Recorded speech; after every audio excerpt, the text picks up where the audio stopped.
ఏపీలో ప్రజాస్వామ్యాన్ని ఖూనీ చేస్తున్నారని మాజీ మంత్రి జోగి రమేష్ విమర్శించారు. దాడిలో ధ్వంసమైన తన ఇంటిని ఆయన పరిశీలించారు. పగిలిన అద్దాలు, కాలిపోయిన వస్తువులను పరిశీలించారు. మంత్రి నారా లోకేష్ డైరెక్షన్ లో దాడి జరిగిందని ఆరోపించారు. పూర్తి వివరాలు ఇవాళ వెల్లడిస్తారని జోగి రమేష్ ప్రకటించారు.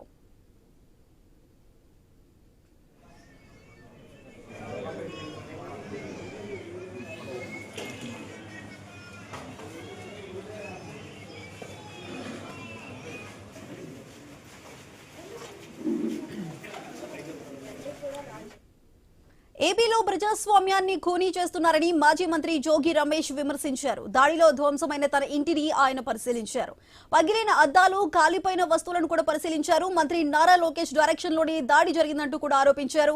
పూర్తి వివరాలు ఇవాళ వెల్లడిస్తారంటూ జోగి రమేష్ ప్రకటించారు. అయితే దీనికి సంబంధించి పూర్తి అప్డేట్స్ మా ప్రతినిధి యాకూబ్ అందిస్తారు.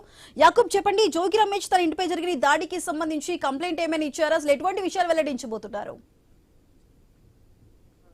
నిన్న సాయంత్రం జరిగిన సుమారుగా 4:30 నుండి 5 గంటల సమయంలో జరిగిన జోగి రమేష్ ఇంటిపై శ్రేణులు దాడి చేయడం జరిగింది. ఈ దాడిలో బిల్డింగ్ ఉన్న అద్దాలతో పాటు ఒక పెట్రోల్ బాటిల్ తో ఇసిరేయడంతో మెయిన్ డోర్ మొత్తం కాలిపోవడం జరిగింది. ఈ క్రమంలో పోలీసులు కొంతవరకు కంట్రోల్ చేసినప్పటికీ ముందుగానే సమాచారం ఉన్నా పోలీసులు కంట్రోల్ చేయలేదు అనేది కూడా వైసీపీ శ్రేణుల వాదన. అయితే ఈ పరిస్థితుల్లో జోగి రమేష్ ఇంట్లో లేకపోవడం, తిరుపతి ప్రయాణం లో ఉండటం, ఆ క్రమంలో అక్కడి నుండి హుటాహుటిన ఇబ్రహీంపట్నం సుమారుగా 11:30 సమయంలో ఇబ్రహీంపట్నం చేరుకోవడం జరిగింది. ఈ నేపథ్యంలో అక్కడ ఉన్న పరిస్థితిని ఆయన గమనించారు. అప్పటికే కొంతమంది వైసీపీ నేతలు అక్కడికి వచ్చినప్పటికీ వాళ్ళని అక్కడ పోలీసులు అడ్డుకున్నారు. ఆ తర్వాత వాళ్ళని విజయవాడ సత్యనారాయణపురం పోలీస్ స్టేషన్ కి తరలించారు. దీంట్లో ఎన్టీఆర్ జిల్లా అధ్యక్షుడు అవినాష్ తో పాటు వెల్లంపల్లి, అదేవిధంగా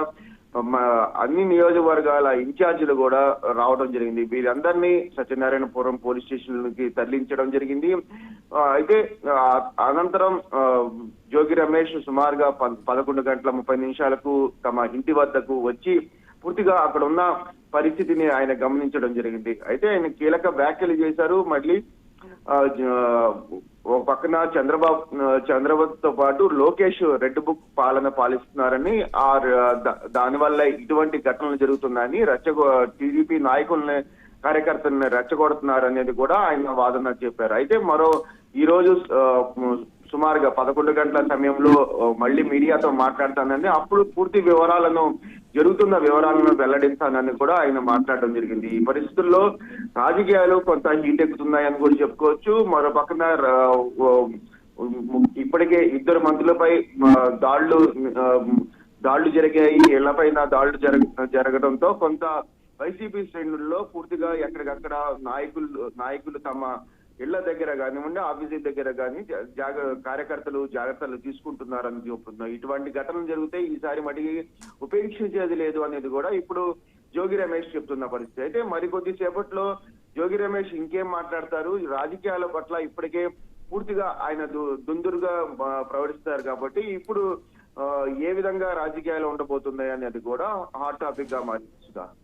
రైట్ యాకూబ్, థ్యాంక్ యూ.